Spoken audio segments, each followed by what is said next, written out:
Ah, Christmas! A time of merriment and cheer. A wholesome time that sparks excitement and wonder for children across Christendom and beyond. Some argue it's a secular holiday designed to sell shitty candy no one would buy otherwise, and even shittier cake no one buys at all, and I question how companies that sell fruitcake are even still in business. Get on with it! Anyway, some argue that Christ should remain the reason for the season. You know what I think? I think we should keep the Christ in Christmas or fucking else. Or else what, you ask? Or else we'll invade your country and besiege your cities, that's what. Yes, well, in keeping with the mood of 2020, I figured I'd talk about something horrible. The Crusades. And let's be honest, nothing quite says peace and goodwill like taking up the cross on Christmas morn and unleashing a fist of God upon the godless heathens, primitive pagans, and false prophets of the East. Merry Christmas! Sorry. Moving on. You know what? I'm not going to bore you with the Crusades we all know about in the Holy Land. Nah. I'm going to talk about the Baltic Crusades. The Wendish Crusade, specifically. The most embarrassing, most underwhelming crusade in the history of crusades, as far as I can tell. What's that? You don't know what the Wendish Crusade is? Well, that's why I'm here. To explore the obscure, little-known parts of history that no one really talks about and no one really cares about. Ladies and gentlemen, welcome to Histor... Ish?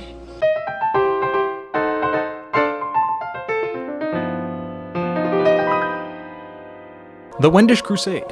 The first crusade among a centuries-long effort to convert, claim, and otherwise conquer the lands beyond Germany's Elbe River. Elbe. This includes the territories of Lithuania, Sweden, Norway, and Latvia. It all started in the 10th century when King Otto I began expansion into the territories owned by the Baltic and Elbe Slavs, a people clustered together under the informal name of Wend. Wend, noun, a member of a Slavic people in eastern Germany. The only problem was that the Slavs proved more of a pain in the butt than was previously anticipated. Not only to convert, but to rule over. Turned out that the pagans really didn't like Germans meddling in their lives, and there are reports of Slavs waiting until the Germans were gone, then jumping into the river to wash away the baptism forced upon them by their Catholic interlopers. So for centuries, the border along the Elbe River was a source of frustration for the Teutons and Saxons that made up the German Empire. The desire to take those Slavic lands was all there. All it needed was a little hush.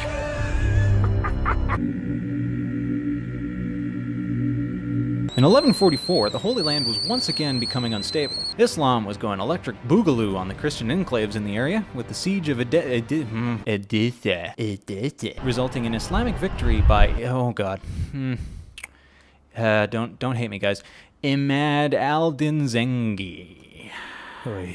The news of this reached Pope Eugenius III, and he announced that it was time for the sequel, boys and girls. That's right, Crusade number 2 was underway. But of course, in order for a crusade to happen, you need recruits. So it was that Saint Bernard of Clairvaux began scooting around Europe, desperately trying to drum up interest for another crusade. But the interest really wasn't there, even when they started promising absolution to anyone who went to support the Christian enclaves in the Holy Land. Absolution, noun, formal release from guilt, obligation, or punishment, an ecclesiastical declaration of forgiveness of sins, used in a sentence. The priest administered absolution. In December 1145, King Louis VII heard of a second crusade to the Holy Land and put his name into the crusade hat on Christmas Day of that year. Because nothing says Christmas like holy war. I'm the happiest Christmas tree.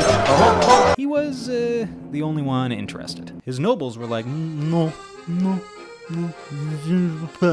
It would take another 4 months to convince anyone to agree with the idea, but they eventually did, thanks to St. Bernard's Palpatine levels of charisma and negotiation skills. Then, in 1146, in the town of Vézelay, in the north-central French region of Bourgogne-Franche-Comté, support suddenly got real to the point where they ran out of crosses to stick onto everyone's tunics. St. Bernard had to rip up his own robes to make more, apparently. So France was in, but who else would join in this holy endeavor? The people of Flanders were like, no, we're good, but Germany, oh, Germany. We can always count on you to get inhumanly violent now, can't we? In December of 1146, Conrad III of Germany, already having traveled to the Holy Land some time prior, already knew how perilous the situation was in the Holy Land for those Crusader states. So he signed right up, taking the cross on December 28th, which is just close enough to Christmas that I think it counts. This was despite the imminent threat of civil war brewing in the Holy Roman Empire between him, the Hohenstaufen, and the Welfs. And despite the fact that his successor was 10 years old at the time, and to go to war would risk the kingdom falling into the hands of someone whose voice or manhood hadn't dropped yet. Long story short, too late! Conrad joined the Second Crusade. I don't know how, but hey, that's why St. Bernard is a saint, I guess. That man can negotiate a square peg into a circular hole, I swear. Bernard, you could negotiate your square peg into my circular hole anyway. Oh, my God. Sorry. Whoa. That man's dangerous. Moving right along. The problem with Germany going medieval on Islam was that all the German nobles were like, hey, instead of the Holy Land, why don't we go, I don't know, butcher those pagans just right over there? Long story short, too late! Conrad took an army to the Holy Land, and a large army went into the Baltic states forthwith to convert the pagans. Whether it was supposed to be a legit missionary effort or if it was just a land grab, we still aren't 100% on that. But one thing's for sure, it was all very Christmassy.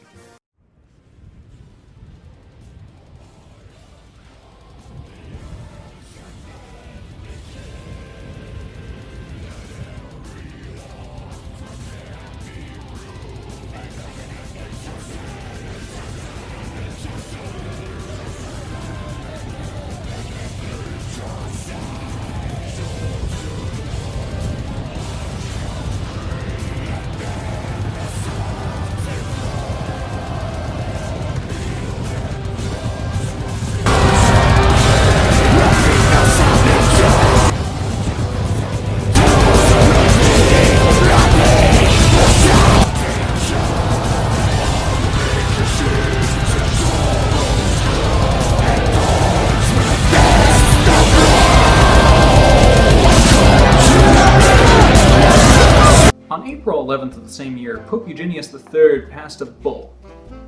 Not a bill. A bull. A papal bull is a type of public decree, letters patent, or charter issued by a pope of the Catholic Church. The Pope wrote a bull that declared, certain of you, however, desirous of participating in so holy a work and reward and plan to go against the Slavs and other pagans living towards the north and to subject them with the Lord's assistance to the Christian religion, we have heed to the devotion of these men and to all those who have not accepted the cross for going to Jerusalem and who have decided to go against the Slavs and to remain in the spirit of devotion of that and to remain in this and to remain in the spirit of devotion of that expedition is prescribed. We grant that some remission of sin, and the same temporal privileges as to the Crusaders to Jerusalem. essentially the Germans got the Pope's seal of approval. And hey, now the Germans had a common enemy to fight instead of fighting amongst themselves. Huh?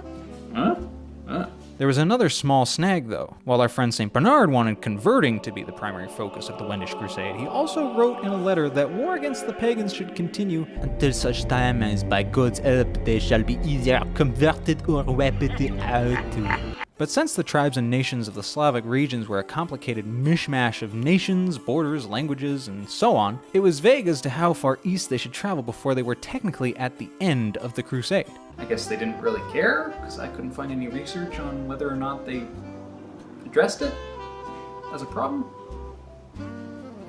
Another snag, Niklo of the Slavic Confederation got news of the crusade coming straight for them. Not only that, but some of his fellow Slavic brethren had joined the Crusaders as allies, particularly Adolf Holstein. Kinda miffed about being betrayed, being attacked, and generally being inconvenienced, he preemptively attacked the territory of Vagria? This attack sent a message that the Slavs wouldn't take this lying down. No, sir. Nope.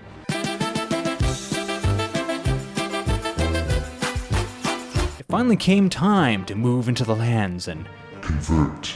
First, the Danish Crusaders attacked Dobin, and they couldn't take it. They did convert the town eventually, but they didn't win the siege. Then, the Saxon Crusaders besieged Demmin, and they couldn't take it. Then, the Saxons diverged to besiege Stettin. They came like an ocean of chainmail and blades, chanting their hymns into the heavens. The city of Stettin looked out and said, are those Christians? Looks like it. Better send out the bishop to go talk to them, eh? The Saxons came like rabid animals, prepared to redeem their failure, dimming their teeth gnashing and their boots pounding in unison to the drums of war, their fervor like that of rabid beasts prepared to... And then they saw a Christian bishop walk out and greet them, and everyone had a good laugh over the embarrassment that they almost attacked a Christian town. Except no one laughed, probably. They were so embarrassed that the Crusaders just kind of went home, and that was the end of the Wendish Crusade. In the end, the Wendish Crusade sucked. Very little was accomplished, and everyone felt a little silly about it at the end. Just like 2020. Yes, there's nothing like swearing an oath to converting all the enemies of Christendom around Christmas time to really spark that warm feeling of family togetherness and magical wonder. Truly, this season is a time to think of peace and goodwill to all men, unless those men are pagans, Islamic, Protestant, scientists, or Moors. People, it's obvious to me. We've been doing this holiday thing all wrong. No more peace and goodwill. And certainly no more happy holidays. Nuh-uh. It's Merry Christmas or else. I think it's time we put the war back in Christmas. Now, if you'll excuse me, I have to go convert my neighbor, who's been blasting music up until 1 a.m. every night for the last 3 months. Merry Crusades, everybody. God wills it. God wills it! The end.